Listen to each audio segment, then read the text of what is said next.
We adore you, O Christ, and we bless you. Today I want to focus on one word, redeemed. Not inspired, not improved, not slightly upgraded, but redeemed. Because if we miss this word, we miss everything tonight and this weekend. Think about how we use the word redeemed in everyday life. You redeem a coupon. You redeem a gift card. You redeem something that already has value, but that value has been locked away, inaccessible, until it's paid for and claimed. Or think about a pawn shop. You take something valuable, maybe a wedding ring, something very meaningful, and you hand it over because you're desperate. You walk away with cash, but you lost something that's very valuable to you. But you can come back. You can redeem it, but by paying a price. You can redeem it, but not by saying, oh, I miss my ring, can I have it back? Or I'm a good person, can I have it back? And once that price is paid, what happens? It goes from being owned by another back to being rightfully yours. Here's the real truth. That's us. We were made by God. We belong to Him. And we have infinite worth. But through sin, our sin and sin of the world, we handed ourselves over. Scripture doesn't soften this. It says we were in slavery. Slavery to sin, slavery to death, slavery to the powers we cannot defeat on our own. And here's the thing. We don't like that language. We prefer, I made a mistake. I'm not perfect. I've got struggles, but it's not that bad. But the gospel says you were lost, you were enslaved, and you were not free. And you could not redeem yourself. So what does God do? He doesn't send a self-help book. He doesn't just give us a command and say, try harder. He sends His Son. And not just for teaching, and not just for inspiration, but to pay a price. That's why we say, we adore you, O Christ, and we bless you. Because by your holy cross, the cross is not just a symbol of love. It's the price of your freedom. Think about that. Every drop of blood, every wound, every moment of suffering, not random, not meaningless. This is the cost of bringing you back. Here's where we often get wrong. We think Jesus came to fix us, like we're a broken appliance, something wrong.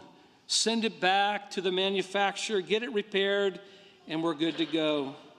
But that's not redemption. Redemption is not repair. Redemption is rescue. Redemption is ransom. And redemption is buying back what was lost at a cost. You're not just broken, you were taken.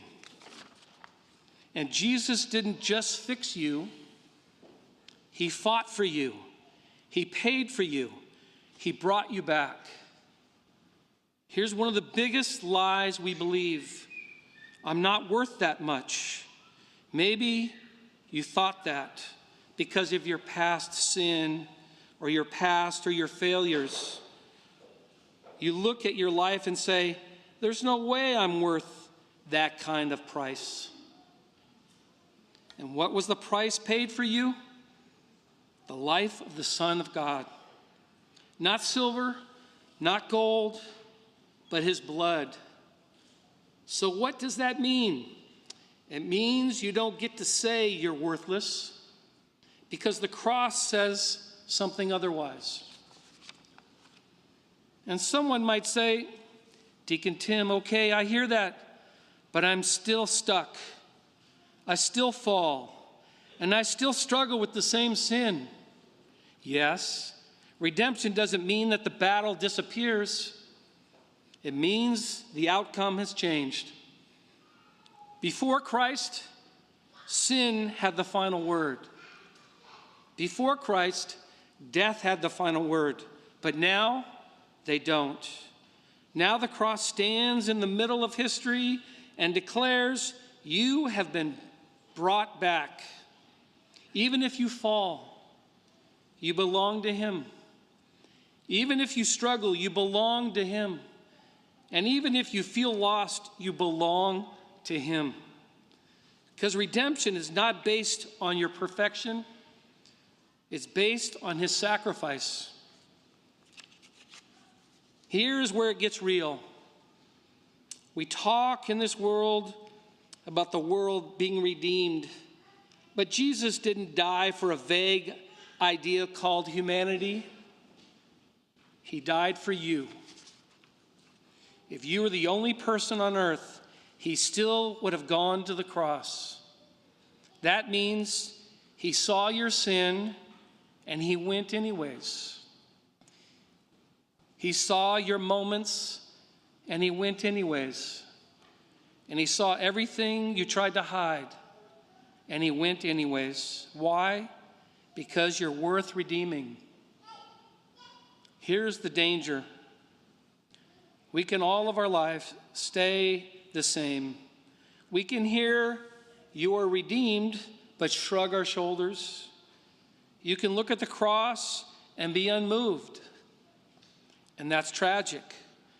Because imagine someone pays an enormous price to win your freedom. And you say, hey, thanks, but I'm going to stay here. That's what sin is. It chooses to remain in chains that have already been broken. So what do we do? If this is true, if we are redeemed, then our lives have to change. Not out of guilt, but out of truth.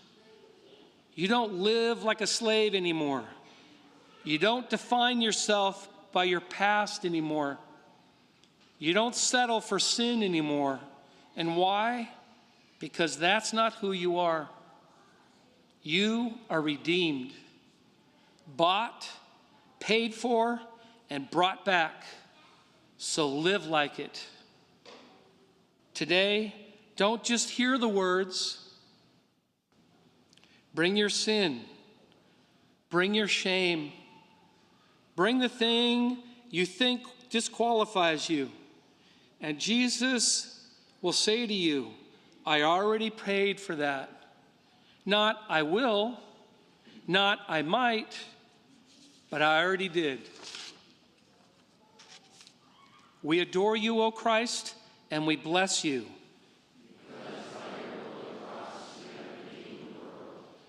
Not improved, not adjusted, not managed, but redeemed at a price, a real price, a costly price, the price of love poured out completely. And that means this: you are not forgotten, you're not worthless, you are not beyond hope. You are redeemed. So don't walk away unchanged tonight. Come back. Come home. Come to the cross. And live like someone who's been bought back by the blood of Christ. We adore you, O Christ, and we bless you.